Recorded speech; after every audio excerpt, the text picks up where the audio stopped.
আসসালামু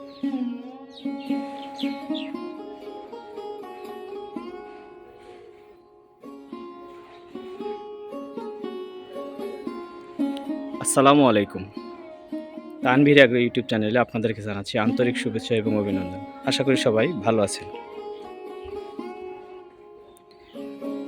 অযত্ন অবহেলায় আমার শখের সবজি বাগানের কি বেহাল দশা।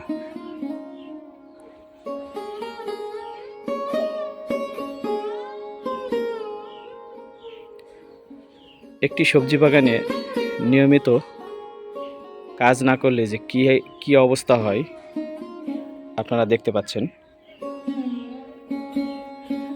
আমার এই সবজি বাগানটি দীর্ঘ প্রায় 1 মাস ধরে কোনো কাজ করতে পারিনি। এই জন্য দেখেন একটি জঙ্গলের স্তূপ হয়ে আছে। এখানে হরেক রকমের সবজি আমি চাষ করেছিলাম,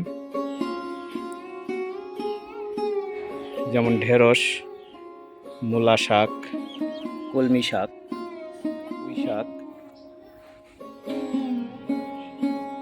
এর পাশাপাশি করলা। দেখেন আমার করলা গাছগুলোতে করলা ধরে গেছে এবং যত্নের অভাবে গাছগুলোর নিচ দিয়ে প্রচুর পরিমাণের আগাছা হয়ে গেছে।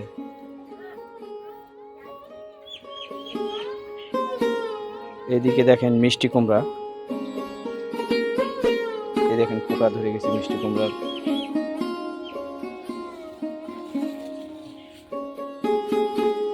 একটি বাগানের নিয়মিত পরিচর্যা না করলে যে কি অবস্থা হয় বন্ধুরা আপনারা দেখতে পাচ্ছেন।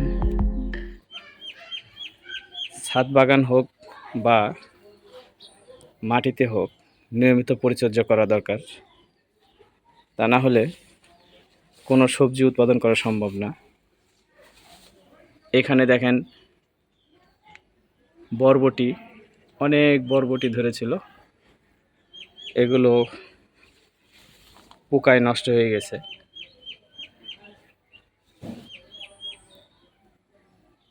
আমি দীর্ঘদিন এখানে কোনো যত্ন করতে পারিনি, তারই ফলাফল আপনারা দেখতে পাচ্ছেন।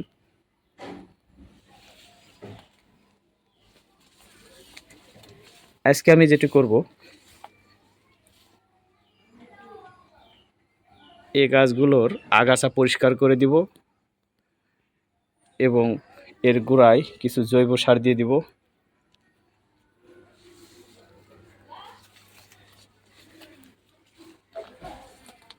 এখানে ঝিঙ্গে, দেখেন পুঁই শাক কোথায় উঠে যাচ্ছে।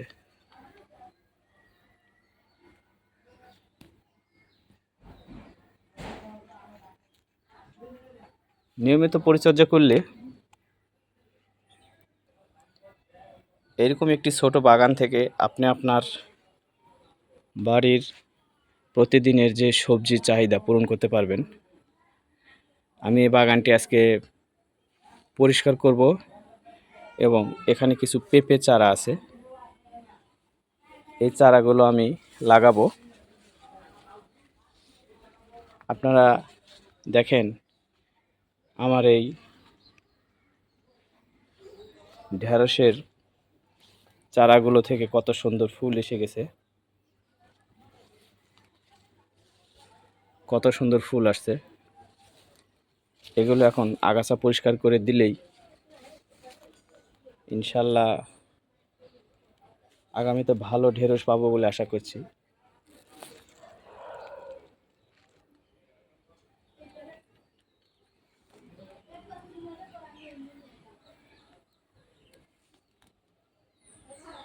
এই বাগানটি আমি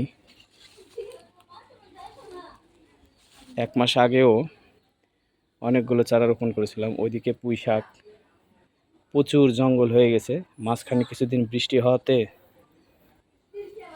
এবং জৈব সারের দেওয়াতে এই বাগানে প্রচুর পরিমাণে জঙ্গল হয়ে গেছে। আজকে আমি এই জঙ্গলগুলো পরিষ্কার করব এবং তারপরে আপনাদের দেখাবো যে কিভাবে একটি আদর্শ বাগান তৈরি করা যায়। তানভীর অ্যাগ্রো ইউটিউব চ্যানেলের নতুন নতুন ভিডিও পেতে অবশ্যই চ্যানেলটি সাবস্ক্রাইব করবেন। চলুন বন্ধু, কাজ শুরু করে দিই এবং পরবর্তীতে আপনাদের দেখাচ্ছি যে বাগানটি কত সুন্দর দেখা যায়। দর্শক দেখেন, 3 ঘন্টা শ্রমের বিনিময়ে আমার বাগানটি কত সুন্দর পরিষ্কার হয়ে গেছে। প্রত্যেকটা গাছের গোড়ার যে আগাছাগুলো ছিল সবগুলো আগাছা তুলে ফেলা হয়েছে। এখন দেখেন এই বাগানটি কত সুন্দর দেখা যাচ্ছে।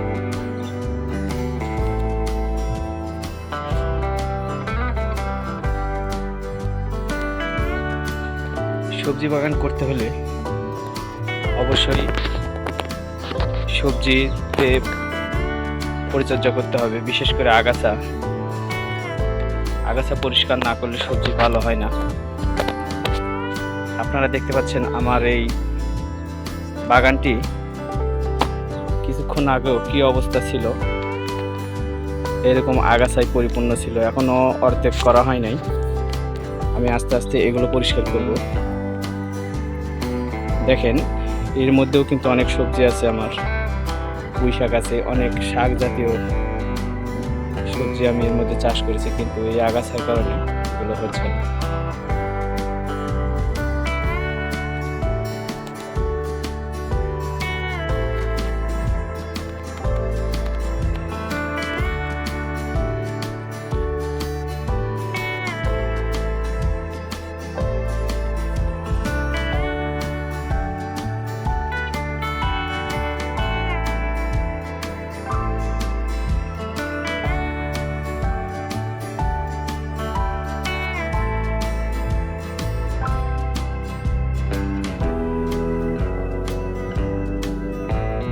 কত সুন্দর পুঁই শাক হয়েছে।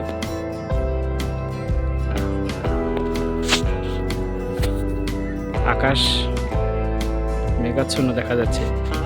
এই মুহূর্তে একটা বৃষ্টি হলে আমার এই সবজি বাগানের জন্য খুব ভালো হতো। এখানে কচু গাছ আছে, এটি খুব ভালো জাতের একটি কচু। এই কচুর ডাঁটা এবং কচু দুটোই খাওয়া হয়।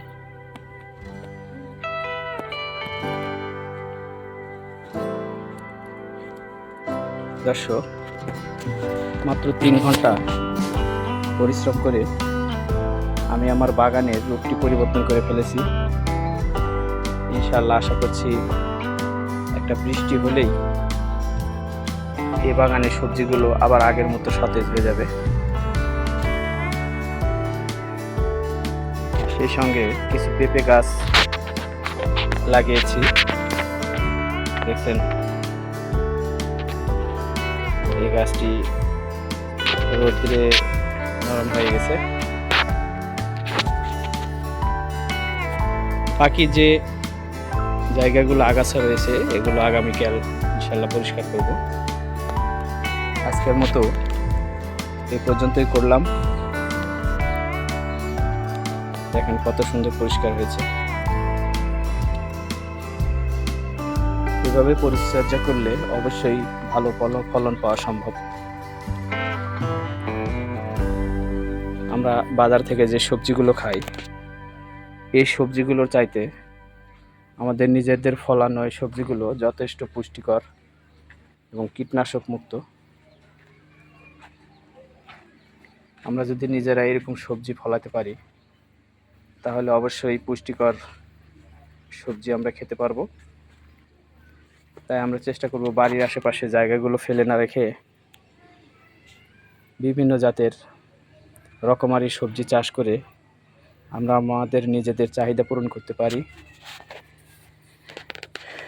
তবে আজকের ভিডিওর মূল বিষয় হচ্ছে পরিচর্যা না করলে বাগানের যে হাল অবস্থা হয় সেটি তুলে ধরলাম,